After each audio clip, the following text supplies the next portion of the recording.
ketika semua orang di dunia ini gila semua, maka orang-orang yang waras akan ragu dengan kewarasannya.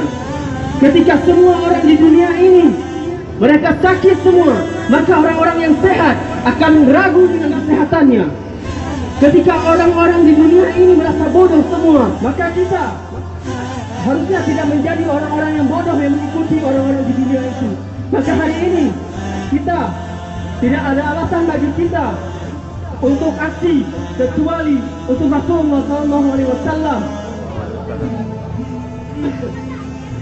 Aksi kita hari ini akan kita lakukan dengan umat yang mana aksi kita hari ini dihadiri oleh semua warga Aceh Barat, dihadiri oleh semua forum-forum kemasyarakatan, dihadiri oleh semua ormas-ormas Islam.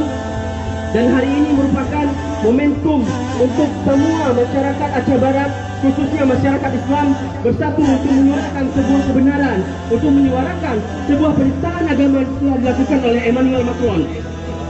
Maka hari ini kita menyeru kepada semua warga Aceh Barat, baik kalangan mahasiswa, kalangan pemuda, kalangan orang-orang tua, kalangan ustaz, kalangan ibu-ibu dan kalangan mama. Mari kita rapatkan barisan, mari kita pergi ke DPRK Aceh Barat. Dari mulai sekarang sampai nanti di DPRK Aceh Barat kita suarakan bahwasanya sungguhnya Emmanuel Macron telah melakukan kesalahan yang besar terhadap umat Islam. 1,9 miliar umat Islam seluruh dunia telah dilecehkan oleh Emmanuel Macron. Kawan-kawanku yang dirahmati oleh Allah Subhanahu wa taala,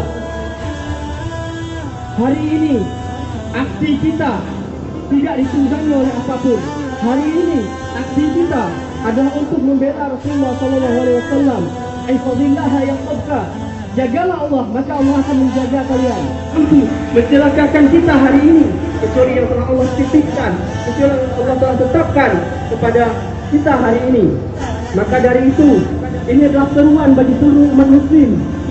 Ada seorang ulama berkata bahwasanya ketika hirah Islam itu tidak lagi ada di hati-hati kita, ketika kita diam melihat agama kita dihina, ketika kita diam melihat agama kita dicaci dan dilecehkan seperti yang telah dilakukan oleh Presiden Macron tersebut, kita tidak naik hirah kita, tidak terpengaruh hirah kita terhadap apa yang telah dilakukan, maka ganti saja baju kita dengan kain kafan.